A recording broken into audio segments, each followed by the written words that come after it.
vais conclure sur cette élection au Québec avec l'analyste politique Michel Cauger. Bonsoir, Michel.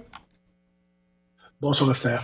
Donc, une majorité écrasante de la CAQ, mais qui est presque absente de l'île de Montréal. Je vous demanderai d'abord jusqu'à quel point le Québec se retrouve coupé en deux au lendemain de cette élection.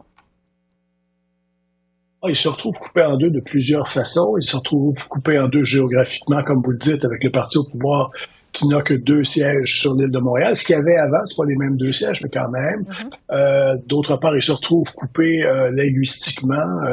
Plus que jamais, le Parti libéral du Québec et le Parti de la communauté anglophone. Mme Anglade garde le titre de chef de l'opposition, mais c'est uniquement à cause des voix et de la concentration du vote libéral dans Alors, ça fait beaucoup de clivage pour un nouveau gouvernement va devoir gérer. Oui, parce qu'on l'a dit, la bataille de cette élection, c'était celle pour l'opposition. Finalement, ce sont les libéraux quand même qui conservent l'opposition officielle à l'Assemblée nationale, mais avec seulement 14 % du vote populaire. C'est le pire score de l'histoire du PLQ. C'est moins que le Parti québécois, moins que Québec solidaire également. Vous parliez des libéraux il y a un instant. Qu'est-ce qui explique une telle déroute pour les libéraux? D'abord parce qu'il y avait 4 grands partis d'opposition, c'est du jamais vu, ça. Le système parlementaire britannique, qui est le nôtre, fonctionne bien quand il y a 2 partis, ou un 3e parti des fois, mais c'est vraiment un système qui fonctionne en bipartisme. Et les libéraux avaient toujours, donc, oui, des assises très fortes dans la communauté anglophone, mais aussi des ancrages très forts dans le Québec francophone. Et ces ancrages-là dans le Québec francophone sont, pour l'essentiel, vraiment disparus. Je veux dire, ils ont, dans tout le Québec, à part la grande région de Montréal, un seul siège. On n'a jamais vu ça non plus, du Parti libéral. Donc, il y a un travail énorme de reconstruction à faire du parti lui-même, de la machine du parti. On parlait autrefois de la grosse machine rouge. Il n'y avait plus de machine. Il n'y avait pas de machine rouge. Il n'y avait pas de machine d'aucune couleur au Parti libéral. Ça ne marchait pas. Et ça, il faut le reconstruire. Et il faut reconstruire des ancrages dans le Québec francophone. C'est un énorme mandat qui attend Mme Anglade si elle décide de rester. Bon, vous dites justement Mme Anglade si elle décide de rester parce qu'il y a beaucoup de spéculations sur l'avenir de Mme Anglade qui, quand même, a réussi à conserver sa circonscription dans la région métropolitaine hier. Est-ce qu'elle va pouvoir rester, selon vous, justement? Le Parti libéral n'est pas un parti qui tolère très longtemps les gens qui perdent des élections.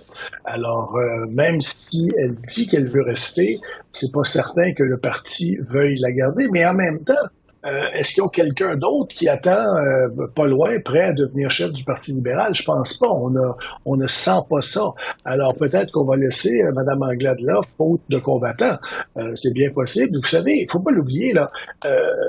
Même si le Parti libéral a des gros problèmes, Mme Anglade a été élue chef de ce parti-là dans des circonstances extrêmement particulières. Elle a été élue par acclamation pendant la pandémie avec son seul adversaire qui s'est désisté. Elle n'a même pas eu une campagne de leadership, ça sert de rampe de lancement pour un politicien. Elle n'a pas eu ça. Donc, à un moment donné, elle a été désavantagée dès le départ.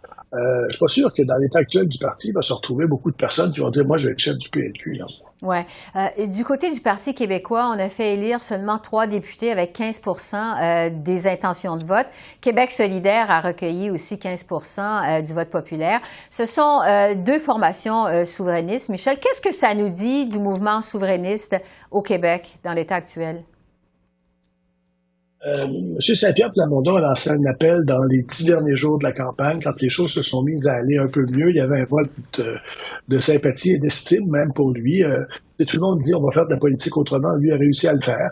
Alors il a lancé un appel aux gens en disant aux péquistes, revenez à la maison, ne laissez pas ce parti-là mourir.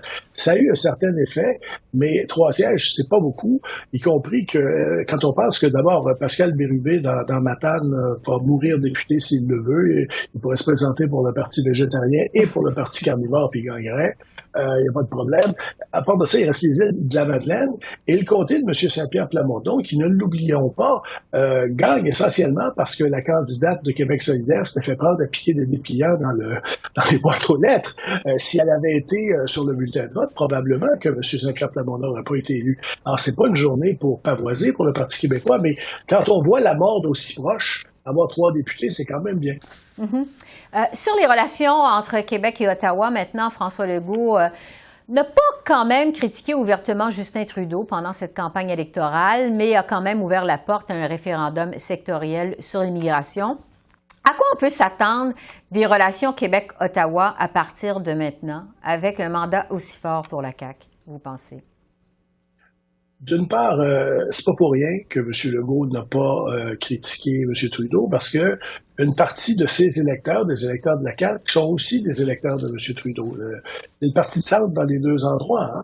Alors, je pense qu'il avait compris, puis il avait vu Doug Ford quelques mois plus tôt ne pas critiquer Justin Trudeau et même devenir un grand ami de Justin Trudeau, puis ça l'avait payé. Donc, je pense que M.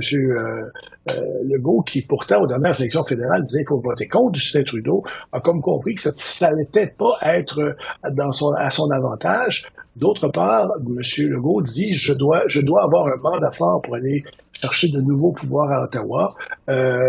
Finalement, son mandat n'est guère plus fort que, oui, un petit peu plus élevé en termes de nombre de députés à cause du système électoral, mais en termes de voix exprimées, c'est 38 contre 41, c'est pas énorme comme différence. Donc, on verra s'il décide d'aller faire des demandes à Ottawa, en particulier en matière d'immigration, alors qu'il sait que la réponse va être non. Ce qu'il veut, c'est la réunification familiale qui relève du gouvernement fédéral, puis qui relève surtout de l'humanitaire. On se demande ce que le Québec ferait de très différent avec le pouvoir s'il l'obtenait. Alors, il n'a pas fermé la porte à un référendum sectoriel sur l'immigration. Il n'a pas fermé, mais je n'ai pas trouvé qu'il l'avait ouvert très grand non plus. On verra ce que ça va donner. En terminant, Michel, vous avez écrit là-dessus récemment dans la presse que cette élection, en fait, au Québec, c'était la dernière des baby boomers. Sur quoi la CAQ, vous pensez, a remporté une telle faveur populaire? Sur quelle base? Elle a vraiment beaucoup axé son programme, ses promesses électorales sur justement la génération des baby boomers qui devient de moins en moins importante numériquement. Donc, ce ne sera pas la dernière fois qu'ils vont voter. Ils vont rester, ils vont voter, ils ont vu plus vieux qu'avant. Mais je pense que ce ne sera plus la génération qui va dominer le discours politique. Et ça va apporter des changements, entre autres, en termes d'environnement. La génération qui suit, les millénarios et tout ça, sont beaucoup plus inquiets sur l'environnement, inquiets du réchauffement climatique. Je suis pas sûr que des projets comme le troisième lien à Québec, l'étalement urbain, puis la construction de nouvelles autoroutes va autant être importante pour la génération qui suit.